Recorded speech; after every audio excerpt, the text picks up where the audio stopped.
You got understand, and made with, you got understand. Clear. अब है made of.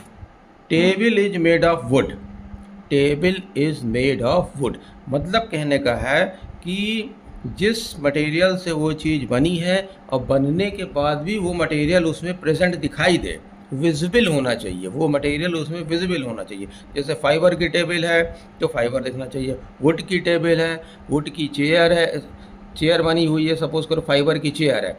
अब वो फाइबर की चेयर है तो वो दिखने के बाद भी तो वो फाइबर की ही दिखाई देगी ना।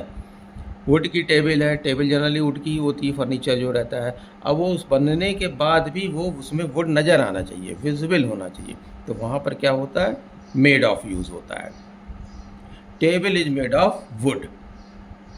Gas cylinder is made of iron, जो गैस सिलेंडर होता है वो लोहे का बना होता है, तो वो उसके बाद भी उसमें आयरन प्रेजेंट रहता है, दिखाई देता है, तो वहाँ पर हम क्या यूज़ करेंगे, मेड ऑफ। इसी तरह से मेड इन। अब मेड इन कहाँ यूज़ होता है, जैसे for example mobile is made in China, वो उस कंट्री में बनाया गया था, तो वहाँ पर होगा made in. This watch is made in Switzerland, अब ये वॉच है ये स्विट्ज़रलैंड में बनी हुई है, ठीक है, तो ये वॉच जो है स्विट्ज़रलैंड में बनी हुई है, this watch is made in Switzerland. अब ये टेस्ट हमको करने में आसानी हो जाएगी। अब इस टेस्ट को आप करके देखिए, अब ये टेस्ट बहुत आसान हो जाएगा करने के लिए, आपने इसको समझ लिया है, ना समझ में आया हो तो एक बार और इसे रिपीट करके देखिएगा, समझिएगा। हाँ, एक इसमें है मेड बाई।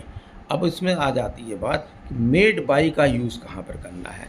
भाई देखो क्या होता है, मेड बाई का वो यूज़ आप वहाँ पर करना जहाँ पर कि कोई पर्सन साथ में जुड़ा हो। जैसे roti is made from wheat, roti is made from wheat, ठीक है, रोटी उस व्हीट से बनी हुई है, गेहूं से बनी हुई है। लेकिन अगर यही चीज़ हम बोलें roti is made by, roti is made by wheat नहीं होगा, रोटी, अब यहाँ अगर हम बाई यूज़ कर लेते हैं, रोटी इज़ मेड बाई, बाई के बाद हमें पर्सन लगाना है, पर्सन होना चाहिए वहाँ पर, तो रोटी इज़ मेड बाई मदर, ठीक है। अगर सेंटेंस होता रोटी इज़ मेड, ये मदर लिखा हुआ है यहाँ पर, मदर, क्लियर, ये लिखा है मदर। तो अगर यहाँ मदर लिखा हुआ है तो हम फिर यहाँ पे लिखेंगे रोटी इज मेड बाई मदर, ठीक है, ये पैसिव में हो गया है, तो यहाँ पर पर्सन है तो यहाँ पर ये बाई का यूज़ हो जाएगा। बस इसी चीज़ को हमको समझना है और यही चीज़ हमसे बन गया तो 5-6 नंबर जो हैं हमारे वो बहुत आसानी से बिल्कुल मिल जाएंगे और हमारे प्रॉब्लम भी सॉल्व हो जाएगी। ऐसे टेस्ट में हमें दाएँ बाएँ इधर उधर पूछना नहीं पड़ेगा किसी से। Okay, thank you all of you.